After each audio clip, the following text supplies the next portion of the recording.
Fala turma, tudo bem com vocês? Mais um episódio do quadro Café com Investimentos, onde eu pego 3 perguntas de vocês do Instagram e trago aqui no YouTube para responder. A primeira pergunta é do Wellington. Bolsa de valores é só para ricos, infelizmente. Não é uma pergunta necessariamente, mas é um comentário que eu acho que vale trazer para cá para quebrar um paradigma de que bolsa de valores e investimento é só para quem tem muito dinheiro. A bolsa de valores, na realidade, é um dos meios mais democráticos que existem das pessoas que têm capital menor, as pessoas físicas como eu e você, conseguirem pegar o dinheiro e se tornarem sócios dos maiores empreendimentos do Brasil e do mundo para quem investe no exterior. E você gosta da Ambev, você pode comprar uma partezinha da Ambev. Você gosta do Itaú, você pode se tornar sócio do Itaú e literalmente dividir os lucros daquela empresa com você. E esse paradigma que bolsa de valores é só pra gente com muito dinheiro é um absurdo. Vou pedir pro João colocar um estudo da bolsa de valores do site da B3 mesmo, que mostra o primeiro investimento médio das pessoas físicas em renda variável. Em 2014, o investimento médio das pessoas era por volta de 5 mil reais, ou seja, investiam pessoas que por investimento na média colocavam 5 mil reais. Agora, em 2022, o investimento médio é de menos de 100 reais, 95. Ou seja, as pessoas começam a investir cada vez com menos dinheiro, justamente por conta dos veículos que estão mais acessíveis.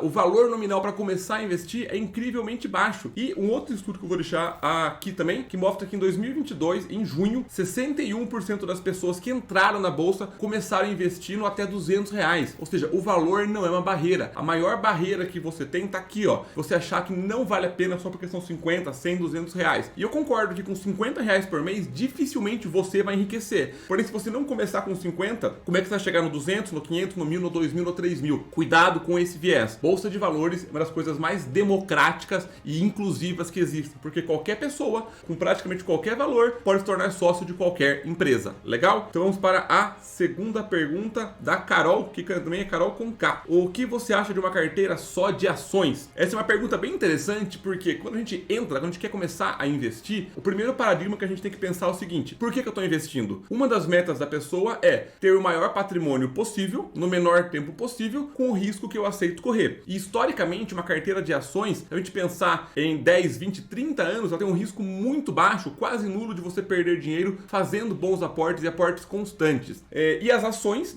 entre todos os investimentos, é o que tem maior potencial de crescimento, maior que o fundo imobiliário, maior que a renda fixa. Contudo, entretanto, todavia, uma carteira que só tem um tipo de investimento tem um risco grande, que é um risco sistêmico de algo que afete só aquele nicho, com um fator que afeta todo aquele comportamento exclusivo. Por exemplo, quando saiu a ideia de tributar os dividendos, que essa proposta rola todos os anos pelo governo, quem sentiu mais foram os fundos imobiliários, porque os fundos imobiliários são isentos de imposto, eles são mais seguros que as ações. Quando falou de tributar dividendos, todos eles caíram muito, porque o dividendo, que é o principal fluxo de caixa deles, ia ser tributado. As ações sofreram menos, porque tem ação de crescimento que não paga dividendo, elas podem fazer os mecanismos como recompra de ações para simular dividendo e fugir disso. Então, uma coisa mais segura, que eram os fundos imobiliários, acabaram sofrendo mais do que uma coisa mais arrojada, que são as ações. E você ter só ações, não ter outros ativos descorrelacionados, como renda fixa, câmbio, ouro, criptomoedas, fundo imobiliário, tudo isso quanto ativos diferentes você põe na sua carteira, isso não é intuitivo, tá? Mas quando você tem ativos diferentes na sua carteira, o risco da sua carteira abaixa e o retorno não necessariamente abaixa. Por quê? Quando de repente a renda variável está caindo muito, e renda variável, pasmem, varia, você tem uma renda fixa muito estável, a sua renda variável caiu, a renda fixa está valorizando. Você pode vender parte da renda fixa valorizando e colocar na renda variável, nas ações, para balancear a sua carteira. Quem tem tudo em ações, nessa queda caiu todo o patrimônio da pessoa. Se você não consegue fazer essa movimentação de equilíbrio. Isso aqui é um exemplo bem simplista. Porém,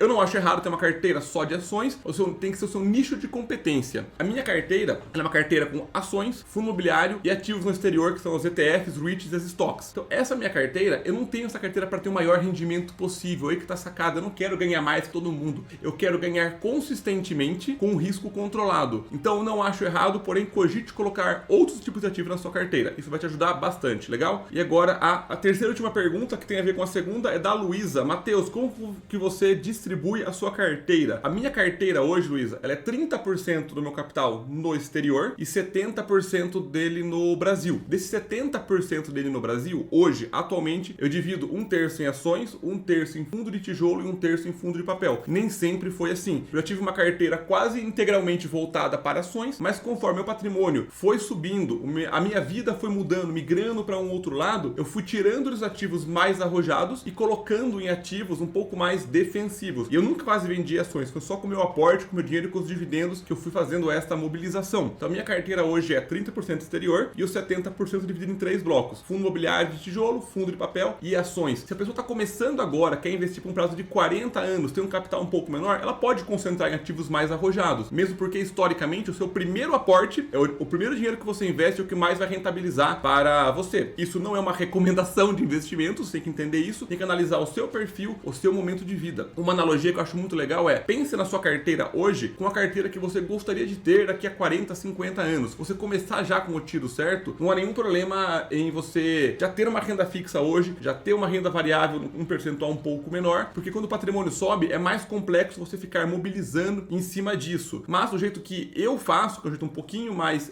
próximo da minha carteira, eu sempre avalio aonde eu estou da minha vida em relação aonde eu quero chegar em termos financeiros. Quanto mais perto eu estou do meu patrimônio ideal, isso não existe, porque não é um ponto de preço financeira, ela vai sendo construída ao longo do caminho, eu vou migrando meu patrimônio para coisas mais defensivas, porque a renda que tem dele já é uma renda bem interessante para mim. Logo, eu não tenho o desespero, e ninguém deve ter desespero em momento nenhum, de quadruplicar meu patrimônio, quintuplicá-lo. Não, dá para ir mais tranquilo. Você que está no começo, que o capital é menor, não sei se você está no começo de fato, você pode colocar mais em ativos mais arrojados, e conforme o patrimônio vai aumentando, você diminui o seu aporte naquilo que é mais arrojado e começa a aportar naquilo que é mais defensivo. E você vê nessa aula aqui, comenta aqui embaixo para mim, como que tá a sua carteira? Mais renda variável, mais renda fixa? Comenta aqui embaixo que, se eu puder, farei o melhor possível para responder e dar opinião na carteira de todo mundo. Então, pessoal, pela aula de hoje era isso. Espero que tenham gostado. Eu vejo vocês na próxima.